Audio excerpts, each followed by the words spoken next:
Hi everyone, my name is Mark Deary, and in this video I wanted to talk about how your art needs an audience and give it an audience. I was talking to Candy a couple of videos back about her book, and we were talking about how you write something and you can do it for yourself and for catharsis, but I think even if it's a bit conceited or egocentric, I think the reason you make things ultimately is for people to see them. You want to communicate some meaning or some experience or some feeling to somebody else, right? And I guess it's ironic because a lot of the time your ego can get in the way and stop you from wanting to share whatever it is that you made, no matter how good or bad it is. And how can you know that till an audience gets it? You hold back from sharing it. And it's a timely thing for me, like hearing about her, like her book is out in the world now. You can buy the book, it's super exciting. And I don't know how many people are going to experience it, but it's just so exciting that it is now art that can be consumed because it's available. And working on this documentary, if you've never seen any of my other videos, I'm currently on long service leave from work. I've been a teacher for the last 10 years, and for 11 years before that I used to work in film, like corporate video advertising. And yeah, I'm looking at old footage. It's 20 years this year since I made my first feature film.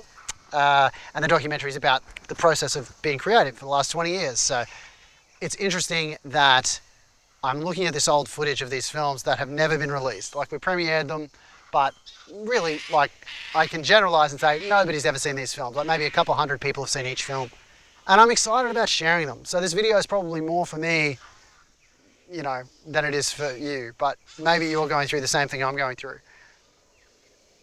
I guess when I started this project, thinking about Confessions of a Failed Filmmaker, firstly, I thought, you never hear from people who don't make it. You always hear from the people who make it. But for every one of them, there's 500,000 who didn't make it, make it. But it's funny how in the last 10 years being a teacher, I've really tried to instill in my students that it's not important if the thing you make is successful or not, like gets a huge audience, finds a huge audience or not. It's about, did you communicate the meaning? Did you express yourself in some healthy way? And I think you try and communicate meaning, but you can't know if you communicate it unless you show someone. I would always make sure we'd have premieres for everyone's films at school, and I would always try and make sure that we're getting some sort of validation that the idea they tried to share was valid, right? And I think for me, rather than going back and spending, because I've made 3 finished feature films in the last 20 years and 5 productions, so 2 never got finished. And I could spend all the rest of my time on my leave finishing those old productions and trying to polish them up, ready to release, but my whole idea with the documentary was, well, the footage will get shared in the documentary, whether or not I share the films or not, And so, yeah, art, it's made to be seen, and it's made to be experienced. And I think the goal, or the main outcome I want to give you from this is art needs to be available. It needs to be available to be seen. So make your art available. Whether it's a song you recorded, or a poem you wrote, or a novel you're writing, or a film you've made, or whatever, a dance, you can film the dance. I do think sharing it, it's like the idea gets catharsis. I talked about big magic in one of my videos a long time ago. I was talking about how ideas come to you, that she talks about, Elizabeth Gilbert talks about this in her book, Big Magic.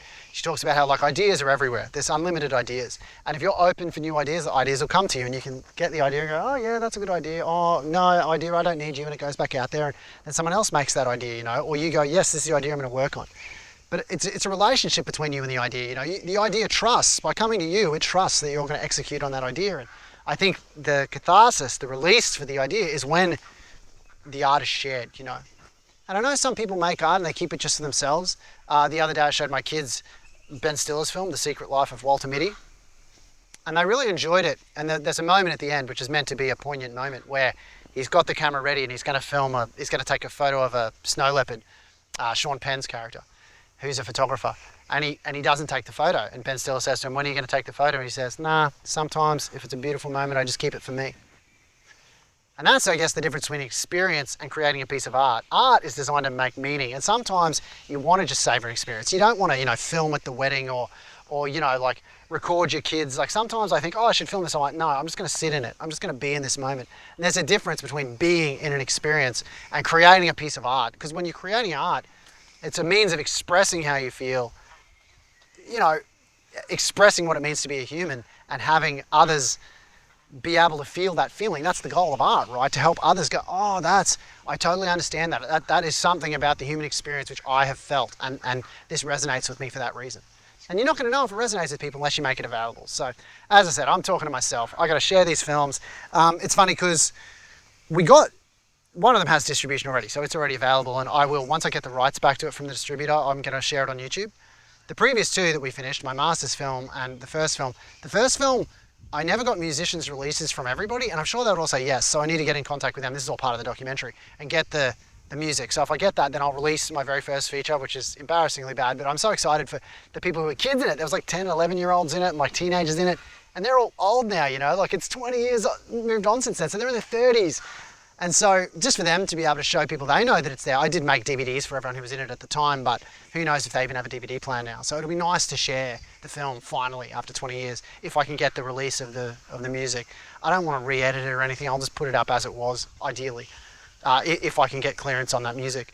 And then my third film, same thing. We used a lot of what I thought at the time was royalty-free music from somewhere, but because it was like out of copyright, and a lot of the songs are out of copyright, but I think again I'd need to get clearance before releasing it on YouTube just to make sure that it was okay, even though it's all music from like the 20s and the teens, you know.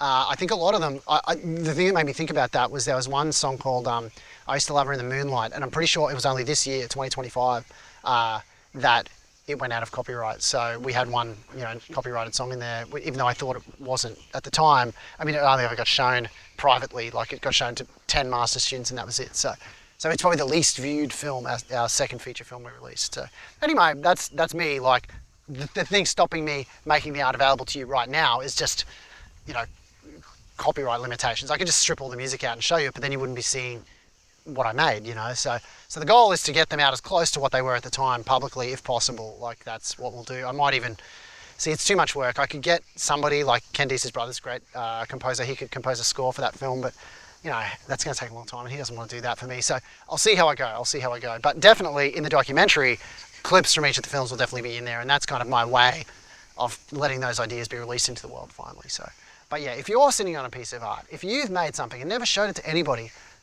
make it available, like show it to somebody, because you'll get validation and it might make meaning for someone. It might be good.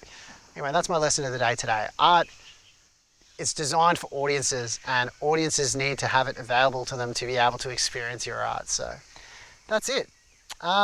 Yeah, I hope you guys have a great day. If you haven't already, subscribe to the channel. I'm growing, which is great, and people have been commenting, which I love.